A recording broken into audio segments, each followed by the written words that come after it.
In the beginning, God created the heaven and the earth. And the earth was without form and void, and darkness was upon the face of the deep. And the Spirit of God moved upon the face of the waters. And God said, "Let there be light." And there was light. And today we're going to look at geologic evidence. And this geologic evidence are formations that are throughout the world that don't have a good explanation to how they got there from a geographic or geologic point of view, but would make sense if there had been a worldwide catastrophe, how these things came about. Now, obviously, the old Earth people would not agree with the things we're going to talk about tonight, but they don't have a good explanation of how these geologic formations occurred, and yet they would fit within a young Earth point of view. But before we do that, before we start on that, a couple of things. First of all, last week I made a mistake, and I want to correct it, and I realized it when I watched the YouTube replay, and that is I got my Morrises confused. Okay, Henry Morris, who started the Creation Research Institute, has passed away, and it's his son John who's alive and is the president of Creation Research Institute now, which is out of Dallas. I flip-flopped those. Dr. Henry Morris wrote the commentary on the book of Genesis. Dr. John Morris, they're both geologists, well-educated men, or were. John Morris wrote one of the books that we use in this class, The Young Earth. So just wanted to make that correction. So somebody did see that, and John Morris is still alive as far as I know. He's still with us, but Henry Morris, his father, passed away. So I want to make that correction. And I wanted to just point out, we saw an interesting movie last week, Interstellar. Have you heard of this movie? Yeah, in Interstellar, Matthew McConaughey's in the movie, and I won't give the plot away, but it's a good movie, at least I think it is, but it dealt with some of the things we've actually dealt with in this class. And I thought it was interesting. If you went to that class, I think you would know some of the stuff. They dealt about relativity, the idea of time dilation, and those sorts of things, and quantum mechanics and the merging of quantum mechanics and relativity. Just, of course, it's a purely fictional movie, but I just thought it was interesting because it does deal with a lot of things. So if you get a chance, it isn't a bad movie to see. Kind of long, so be ready to sit through it. But it's definitely science fiction, but it's kind of interesting. But last week I was asked about ventilation in the ark. Was there ventilation in the ark? Would a ventilation been necessary in the ark? The person that asked it, Kyle's not here right now, so I guess he'll have to watch this on YouTube, or if he shows up late, but I'll discuss it. Of course, the ventilation would have been necessary, wouldn't it? You got animals, you got humans in there. You're going to need to provide fresh air. You're going to have to dissipate heat from that the animals are creating. So ventilation would have definitely been necessary. But the structure of the ark could have been built, the basic mechanical ventilation system within the ark could have been built to house that many animals and people, and you would have been okay. You would not have needed any special type ventilation to do that. And they looked at that when they look at densities of animals. And when you're raising livestock, for example, they can house a lot of livestock in some very compact areas with really no more ventilation than probably the ark had. And so it is very conceivable that the ark would have been well ventilated, or ventilated well enough for the purposes that it was intended. What we're not told about the ark, we're told it had one window, but the Bible isn't specific on how that window was built or where that window was built. And if you have some drawings, renditions have that window, which was not very big. I think it was a cubit high. Wasn't very big, but it could have been in a central part of the ark. It could have been in a circular manner. That window could have been, who knows? But we do know it had a window, and that window would have served for ventilation purposes, and especially if it was built kind of in a circular manner around the ark itself. And certainly the Bible allows for that. That would not be anti-biblical to say the window could have been built that way. Also, some people have pointed out that convection movement of air could have been driven by the temperature differences between the cold and warm-blooded animals, believe it or not. That temperature differential could actually, and then exposed to cold interior structures, could have allowed for air to be driven. Of course, wind going through the window that you had there in the central location could have allowed for ventilation. So there's many ways that the ventilation would not have been a problem with the ark. It could have easily been done, but people, skeptics, have asked that kind of stuff. They ask a lot of other things too, but that in particular has been addressed.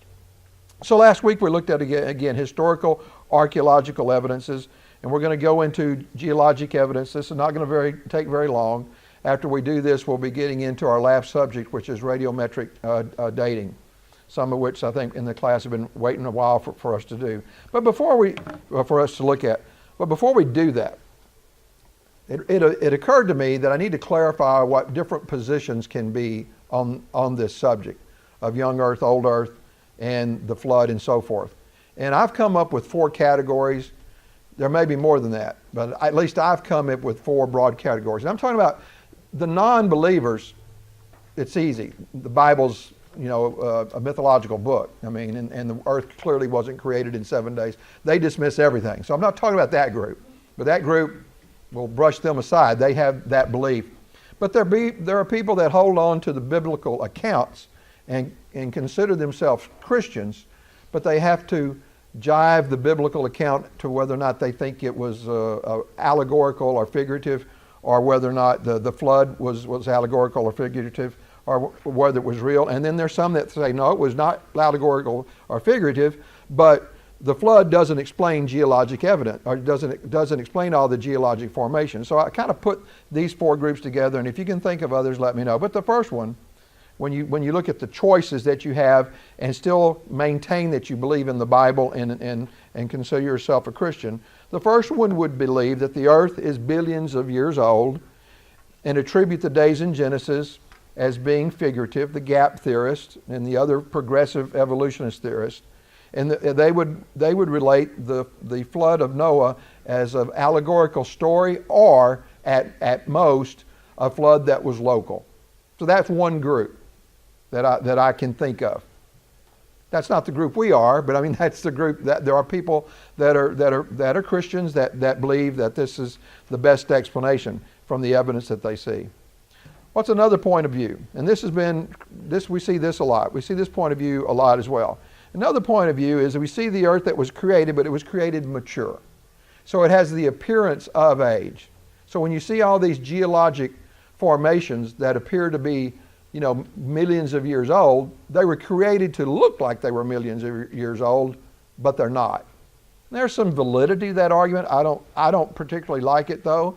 It makes me kind of put God in a position of trying to fool us. I don't like that position, but I know that position is out there. And I know Adam was probably created a full-grown man, probably not a little baby. So I understand that, and that's a valid position. Again, I don't particularly like it, but that is one way of looking at things. So yeah, I understand it's old. So how are you going to argue then with the scientists that say the earth is old? Well, it just appears old. It's kind of like looking at a tree. When the tree was built, did the tree already have rings around the tree? Every year the tree gets another ring. I don't know, but that's one explanation. And here's one that I ran across as well, and that is no explanation at all. We just don't know. The earth is young, but we don't have a good explanation for all these geologic structures we're going to look at now, but it wasn't caused by the flood. We just don't have a good explanation for it.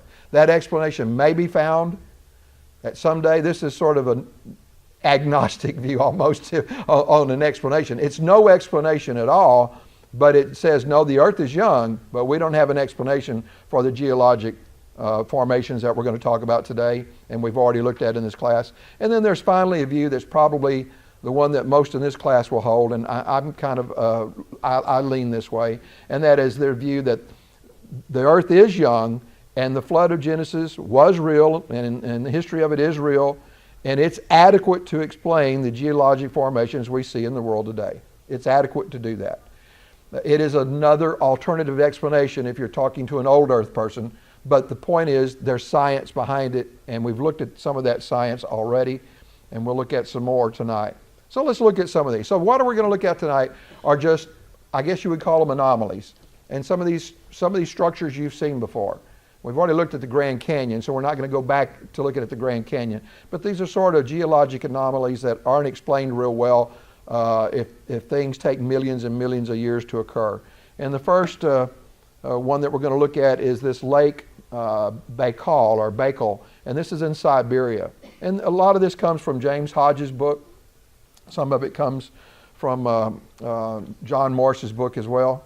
And this huge lake, the surface of which stands more than 1,500 feet above sea level, and proves that Siberia was at least at one time submerged under a great depth of marine water. Now, I've never been to Siberia, but Siberia is a vast wasteland of nothingness almost. That's where they used to send the communist or the communist antagonizers to work in the mines there or whatever. But this lake, this is a picture of it. It's called the Pearl of Siberia, this Lake Baikal. And according to Hodges, there's no good explanation for this lake being where it is, except that at one time that region needed to have had a vast amount of water in that area for this lake to form. And that's true of even our Great Lakes. How did our Great Lakes form? Geologists can't tell you that. They don't know in any of these vast lakes. And there's just, what I'm presenting tonight are just a handful of these examples. Because we could be here several weeks in a row talking about all of them. So I tried to pick out what I considered kind of the highlights of it all. But that's one of them. The other evidence, there's fossils in every part of the world indicating at least at some point these areas were underwater. Now, wouldn't that kind of make you think there was a worldwide flood at some time? If I'm seeing marine fossils in desert areas where there's no water at all, what am I to deduce from that? At one time, it was underwater. And these kind of fossils are seen throughout the entire world, everywhere you go. So how could these fossils have gotten to their location had it not been for a worldwide flood? I don't know. Don't have a good explanation. Had to be water. James Hodges also points out to relic landforms as evidence of a worldwide flood. He calls them relic landforms. They've been here a while, but not millions of years, thousands of years. One of these, and I haven't seen this either, but this is called the Steamboat Rock. Maybe some of you have. It's near Lake Missoula at the western part of Montana, where a great lake or flood had existed at one time. And this Steamboat Rock formation is out in the middle of this lake, apparently. And so there's no good geologic evidence or explanation for this formation. Had to be a lot of water there at one time, and of course there still is in that lake. And even the Monument Valley in Arizona and Utah, now this I have seen some of. These dozens of spectacular spires and mesas and buttes in this very arid region, but there had to be lots of water for these to form, and they're all over the place in Arizona and Utah. And then in other parts of the world, these Hodges refers to these, and people refer to these as Inselbergs, which is German for island mountains that sort of just pop up out of nowhere in parts of Africa and the Middle East. There's no good geologic evidence or reason for those. Water gaps, gorges, canyons, such as the Cumberland Gap, Pine Creek Gorge in Pennsylvania, of course, the Grand Canyon and Little River Canyons, are all examples of these relic landforms that had to have occurred by massive amount of water. Erosion doesn't explain it.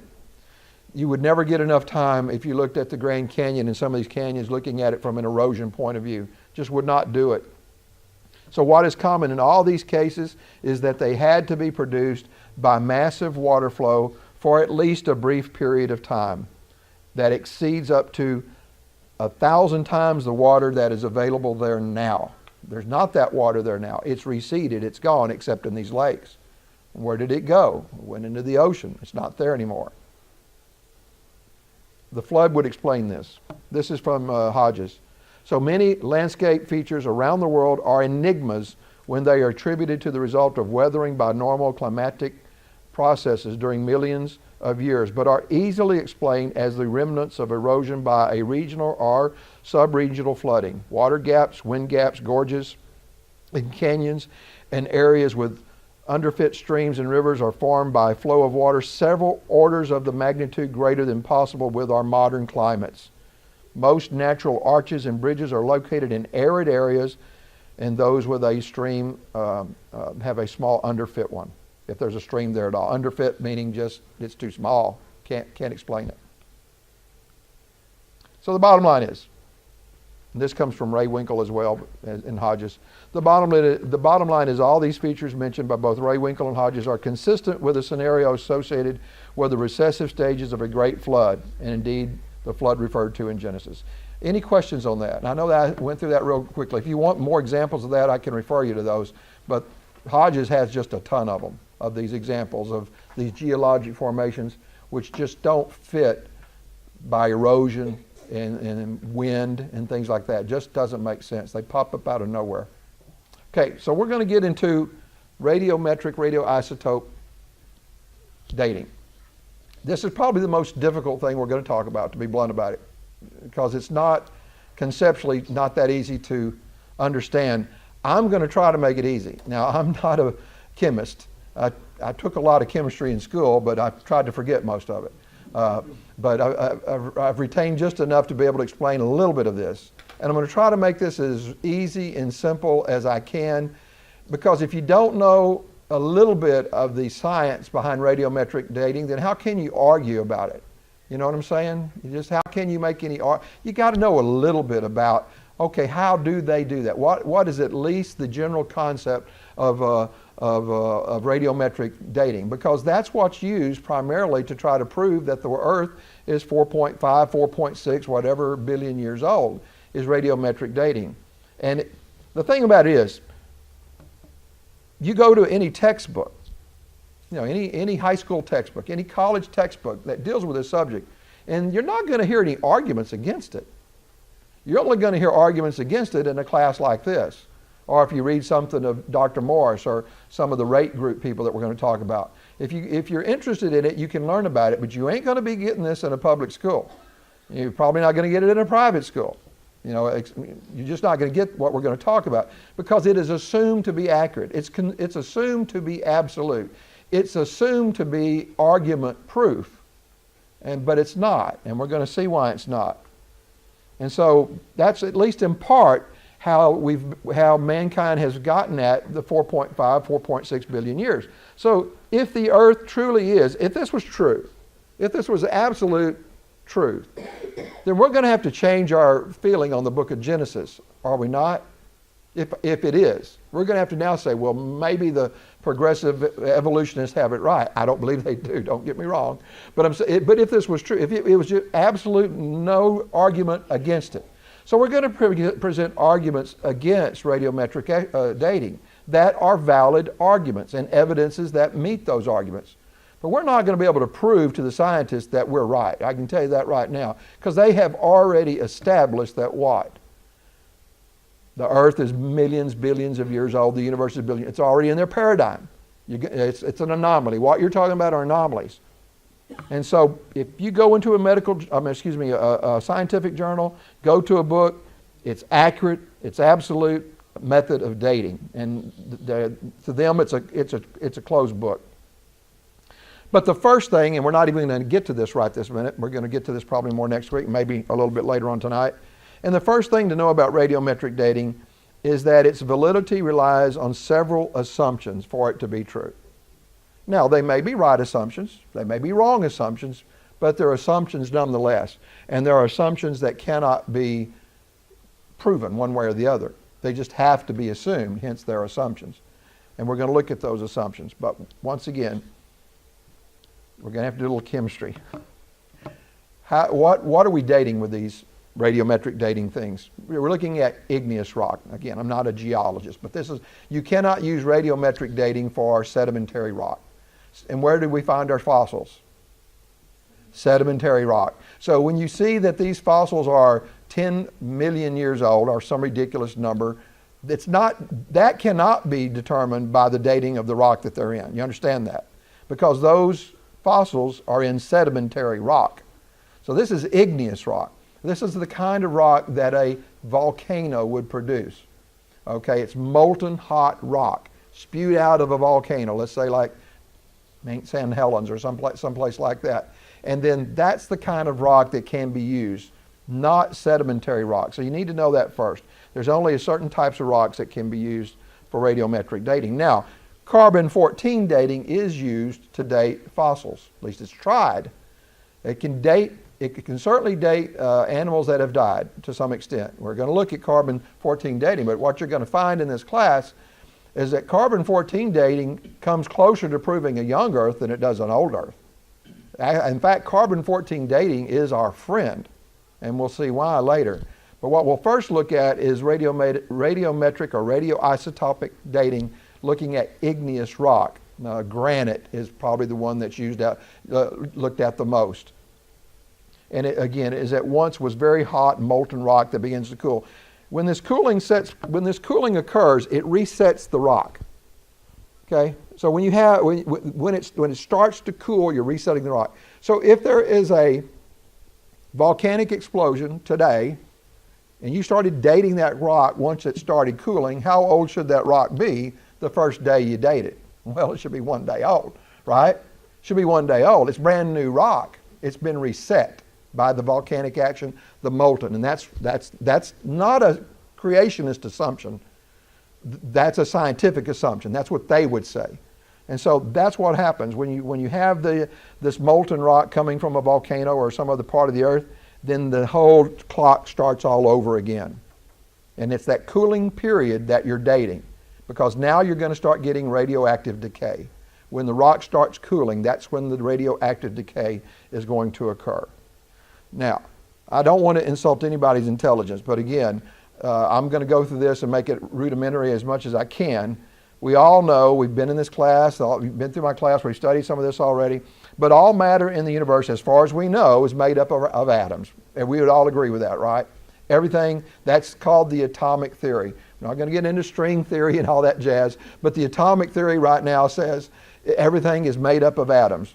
The nucleus of an atom, the center core of an atom, that's where the protons and neutrons are found.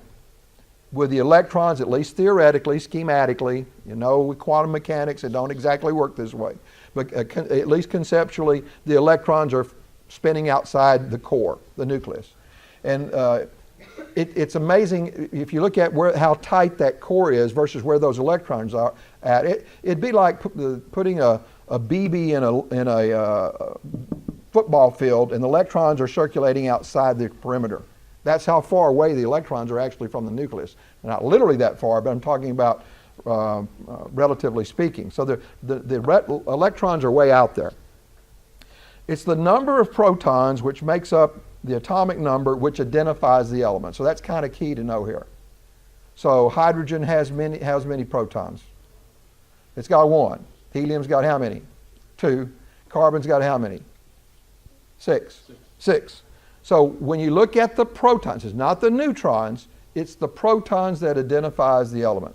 And that's going to be important when we look at carbon-14. I just said carbon has how many protons? 6. So what's the atomic weight? The atomic weight is the number of protons plus neutrons. And so carbon-14 has 8 neutrons but 6 protons. It's still referred to as carbon because it's the number of protons that identifies the element. That's kind of schematic, and this is the carbon atom. So we know atom is the smallest unit to identify an element. Okay, certainly not the smallest particles. Particles get even smaller than protons and neutrons for that matter. But an atom will identify the element. Molecules are what? There are 2 atoms that come together, 2 or more atoms that come together. So when we say the smallest unit, we're talking about for that particular element. So for carbon, that is the smallest unit. It's 6 neutrons and 6 protons. And theoretically then, how many electrons on the outside? 6. The weight of the electrons are inconsequential. Therefore, when you talk about the atomic weight, you're talking about neutrons plus protons. Electrons have virtually no weight. So the number of protons and neutrons in the nucleus make up the atomic weight. And again, electrons are too light to add to the atomic weight. Now, atoms can have more than one atomic weight. That's what the term isotope then is referring to. So when you hear the word isotope, you're talking about an atom that has a different atomic weight than its stable atom. For example, this is a good one here because it's what's used in dating, carbon dating. That would be the carbon atom. The neutral or non-isotopic carbon atom would have 6 protons and 6 neutrons. Atomic weight of what? 12. There's other forms of carbon though. There's carbon-13 and there's carbon-14. In carbon-13 you have 6 protons still. Again, it has to have 6 protons or it's not carbon. So it has to have 6 protons and hence you'd say 7 neutrons. And then our buddy here, carbon-14. And carbon-14 has 6 protons and 8 neutrons. Isotopes can be very unstable. They don't stay around as long. Carbon can stay around forever, but its isotope cannot. And because of that, that's what aids the process in these dating things that we're going to look at. So when that decay starts to occur, these atoms will start changing. In the case of carbon, it will actually change into a different atom. Well, in fact, all of these, they change into different atoms. Carbon-14 we're talking about, when carbon-14 starts to decay. And how does carbon-14 get, I may be getting ahead of myself a little bit here, but it's through radiation from the atmosphere that causes carbon to turn into carbon-14. Carbon-14, there's not a lot of it around. It's for every 1 carbon atom, it's 1 trillion carbon-14 atoms. But it's in every one of us right now. If you're alive, you've got carbon-14 in your body. And we'll talk about that when we get to carbon-14 dating. So isotopes then, so not all isotopes are unstable, but many isotopes are very unstable.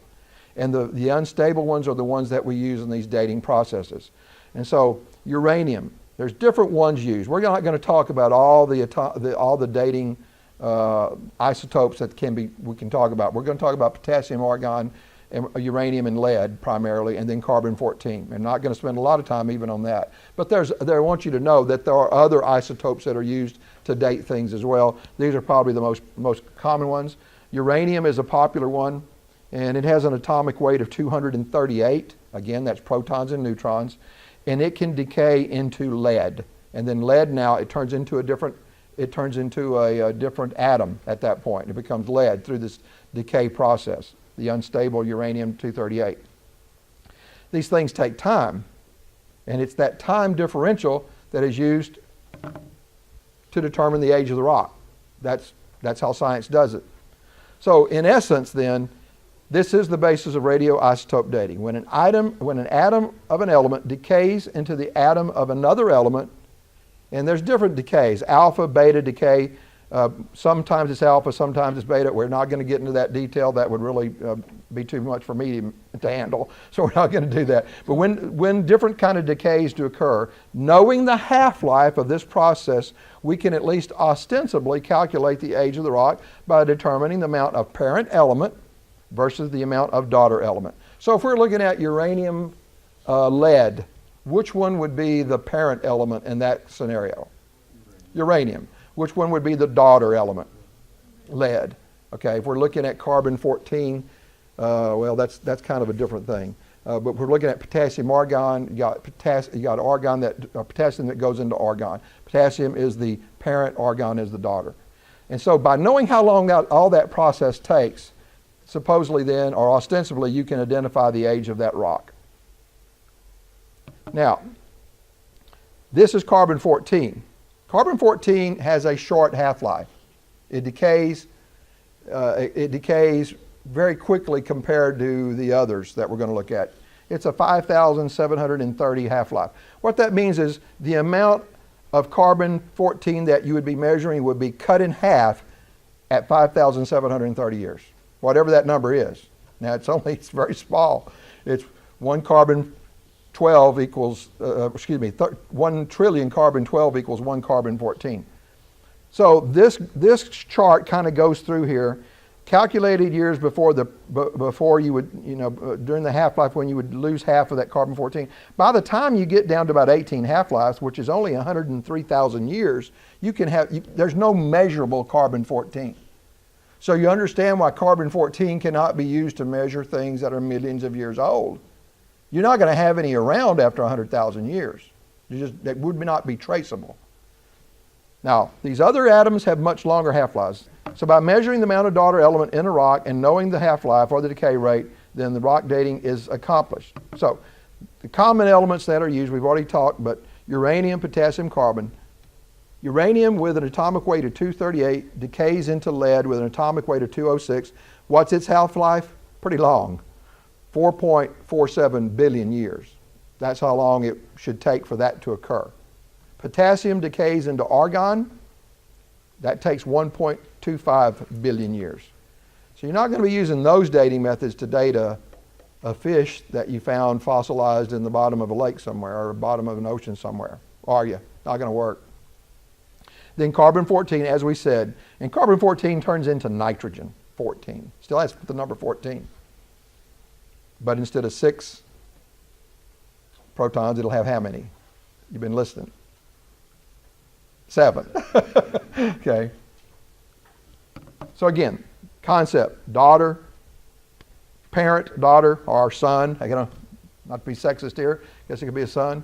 That's how it's used. And again, these are, you've got some others, one other through here too, rubidium, and the other one's going into strontium, but that's the concept. Parent, daughters, isotopes commonly used to establish ages of rock. But it's because the isotopes are unstable. That's how you're able to do this. If the isotopes were not unstable, you wouldn't have any method of doing this. So, what are the 3 critical assumptions then? You probably have figured some of this out already, some of the assumptions for this to be accurate. And these are the 3 that are commonly used. For radiometric dating to be accurate, at least 3 critical assumptions must be made. The first one is the initial condition of the rock needs to be known. How much parent was there to begin with? And what condition was it at? How much of the daughter was there? Was there any daughter element there when it started? You have to know the initial conditions of that rock. And of course, we weren't here 10,000 years ago individually, or like the old Earth people would say, 1,000,000 years. So we weren't here to know the exact initial conditions, but we're here to know the initial exact conditions of new rock, and we'll see some examples of that. Secondly, the amount of parent or daughter elements in the sample cannot have been altered in any other process than by the means of decay for this to be accurate. If anything else affects that decay, other than time, anything else affects that ratio, then it won't be an accurate method. And this is an important one, the third one. And this is one where the young Earth people have done most of their research, the rate group. And that is the decay rate of the parent must have remained constant during the whole time. It's assumed it's been constant. Why? Because that's the way it's decaying right now. Again, what is uniformitarianism? That's what uniformitarianism is. It's the same problem when we look at the Grand Canyon. See the erosion that's going on now? It doesn't explain it. But anyway, those are the 3 major assumptions. And so to kind of make it conceptually a little bit easier, this may be the last thing we have time to talk about here, but think of an hourglass. Okay, this is a good analogy, is an hourglass. If I walked into a room, and all I knew when I walked into that room, that hourglass had as much sand on top as it did on the bottom, how much time has gone by? 30 minutes. That's pretty easy. It's an hourglass. It's not a 2-hour glass, it's an hourglass. So that's the same kind of idea. You look at a rock, you see how much parent element is there, how many atoms are there, how much of the daughter is there, calculate the half-lives, that's your hourglass. But even with an hourglass, things can be different. I don't know for sure that sand's been falling at the same rate. You can make the assumption it has, but there's things that could have affected it. Maybe humidity or something like that could have affected how fast that sand is going through the little hole there in the hourglass. I don't know for sure if somebody could have added or taken away some of the sand before I walked in. I still have to make some assumptions. In the case of an hourglass, those assumptions would probably be valid, right? But it's the same concept when you get to radiometric dating. And I want to list one more assumption, and that is, and this one not everybody talks about this assumption. John Morris does in his book, The Young Earth. And that assumption is that the Earth has to be old enough for the rocks to be as old as they are. Now that's kind of maybe a circular reasoning or redundant reasoning, but the assumption is the Earth has to be at least old enough for the present amount of radioactive isotope to be present. So if you say that the rock is 4.5 billion years old, then you have to assume that the Earth had to be 4.5 billion years old. Hence, where would the rock have come from, right? So the question is, if radiometric dating really works, then it should accurately reflect the true age of the rock we're measuring. That's obvious, is it not? And where the rate group comes in, and have you heard of the rate group? Okay, the rate group stands for radioisotopes and the age of the Earth. This is a young Earth creationist team that was put together in 1997. It's in your handout, I believe. It started in 1997, and these are all well-educated PhD scientists, most of them geologists. Some of them are physicists, like Russell Humphreys is in that group. I think there's 8 of them. And what they came together was to look for evidence that, like we talked about, some of these assumptions may not be true, as far as assuming the age of the rocks. And they came together to study this. And so what they were looking at is what we were talking about here, and that is, does radiometric dating really work, and is it accurate? And are there flaws in it? Could there be other explanations? And so what we'll spend our time next week talking about is the evidence that shows the contrary. And then we'll also be looking at, in a little bit more detail, carbon-14 dating, and how carbon-14 actually, like I said, is the friend of young Earth. Again, we're showing evidence here. When it's all said and done, people are going to make up their mind to believe what they're going to believe. I believe that the Bible is the inerrant Word of God. And if you look at the literal interpretation of the Bible, the Earth cannot be billions of years old. So if it is, then it cannot be a literal interpretation of Genesis, which I believe is wrong. I believe in the literal interpretation.